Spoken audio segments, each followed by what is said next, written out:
Hi everyone, I'm back again with another video. If you saw my previous video, you probably know the importance of this video and what it's going to be about, but for those of you who are new or who didn't watch my previous video, today we're going to be talking about risk management. I decided to talk about this topic because when investors make mistakes in the stock market, it's often because they fail to consider the strategies of risk management. So in order to help you guys, I'm making a video about this topic. As always, I'm going to start off this video with a quote, this time from Warren Buffett. Warren Buffett once said, "I will tell you how to become rich. Close the doors. Be fearful when others are greedy, and be greedy when others are fearful." This is relevant because this quote basically shows that you should be prepared when investing in the stock market, and you should really put yourself out there in the market.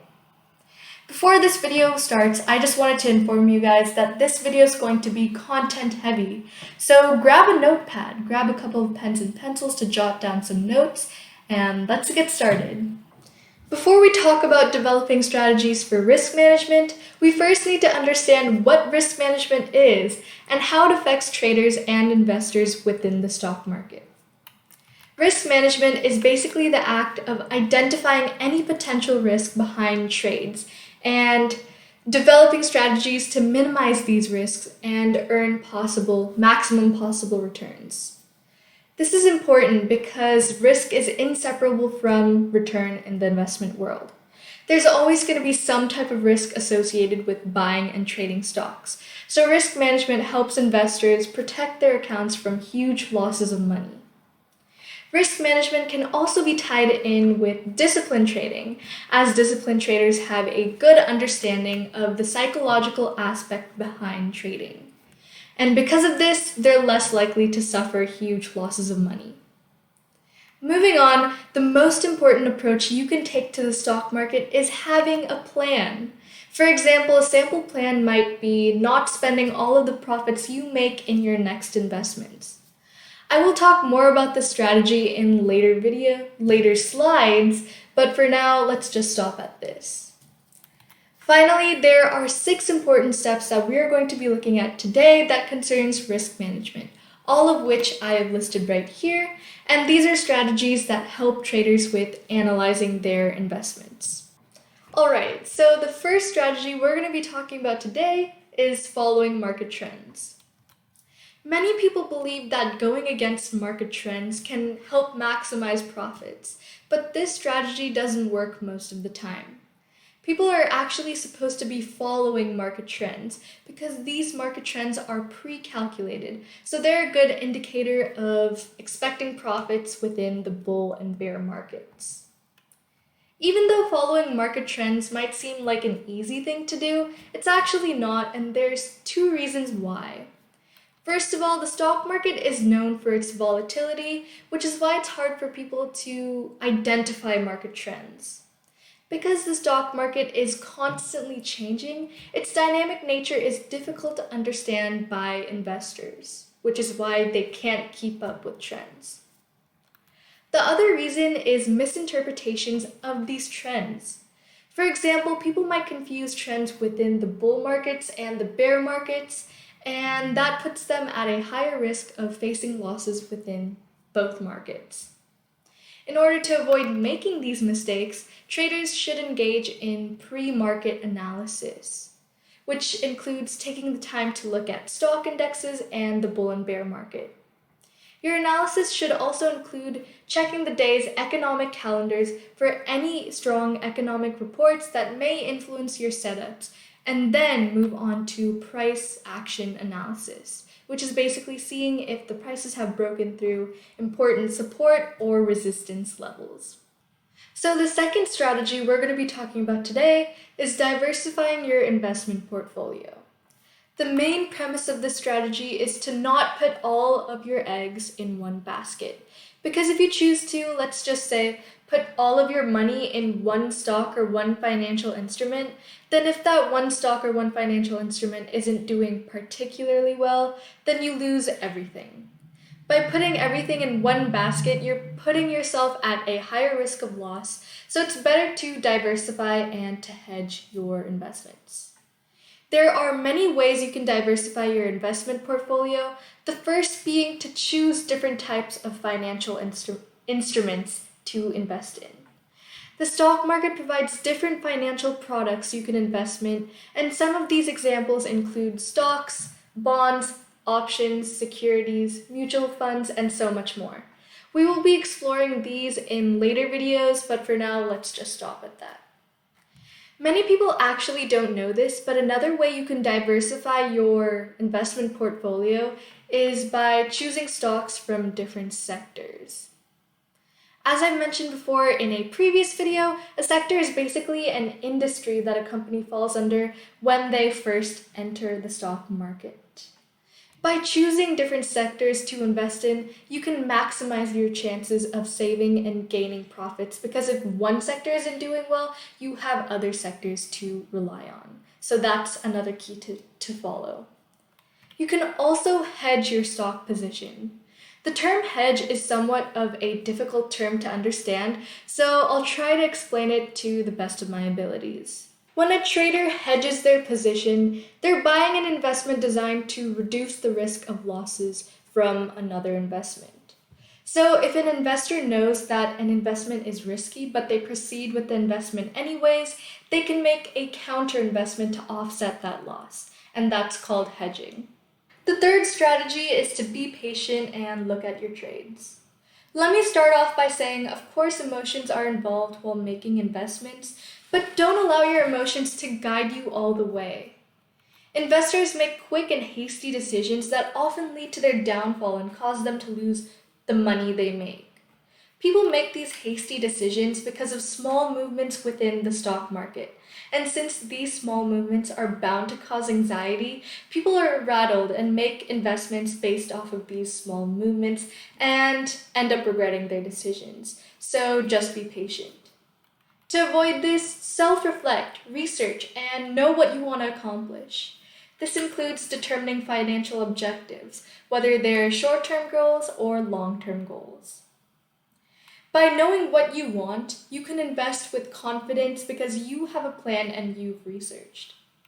Successful traders know what price they're willing to pay and at what price they're willing to sell. They can measure the resulting returns against the probability of the stocks hitting their goals. Unsuccessful traders, on the other hand, are like gamblers in the stock market because they don't have a plan and don't look at their trades, which causes them to lose lots and make very little. The fourth strategy for today is called stop loss and take profit. This strategy might seem pretty self-explanatory, but I think it's worth looking over because it will help you establish boundaries and expectations in the market. This strategy is also related to looking at your trades because it helps establish what you want to accomplish. First, let's start with stop loss. Stop loss is basically the lowest point that the investor is willing to sell and prevent further loss. Here's a very basic example that demonstrates stop loss. Let's just say you bought an Apple stock that's worth $10. The next day you notice that value has gone down to $9. The same thing happens over and over again until you reach $5.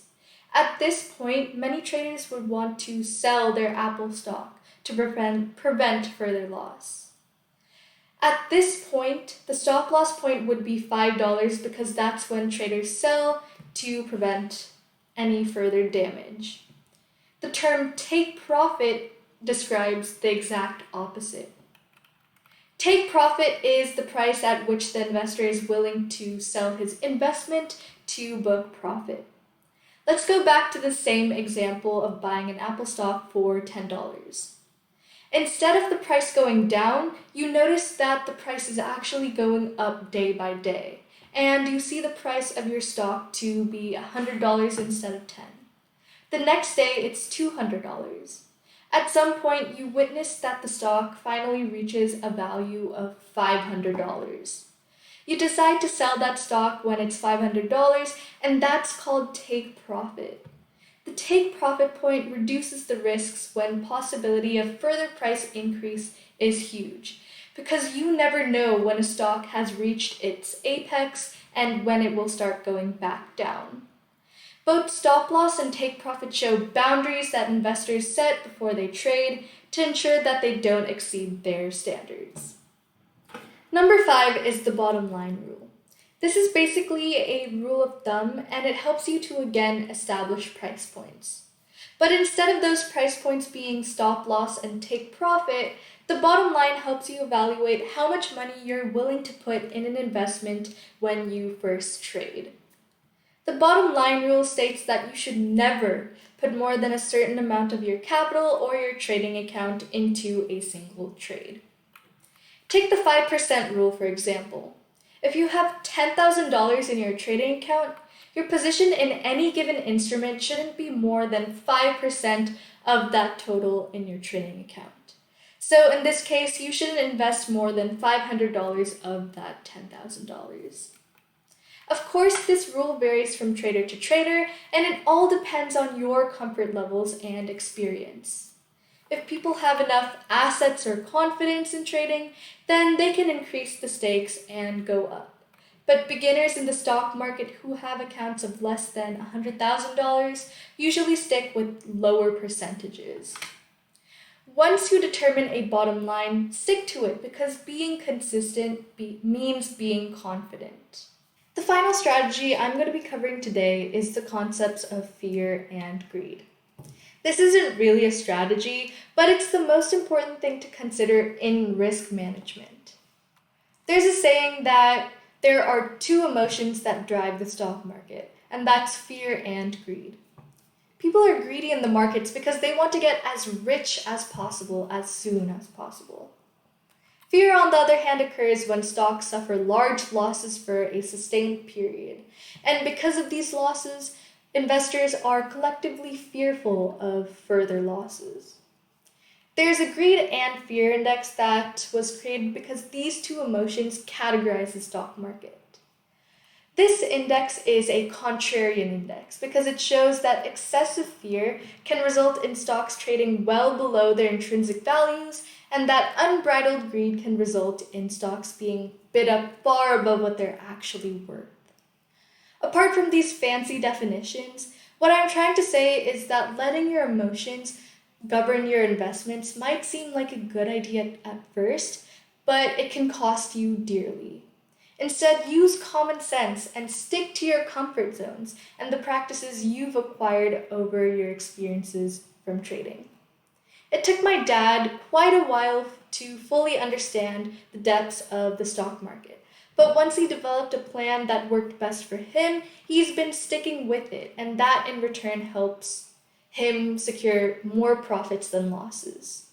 Likewise, it's going to take some time to figure out what strategies work best for you to gain profits, but don't let fear and greed overcome your desire to fully trade freely in the markets.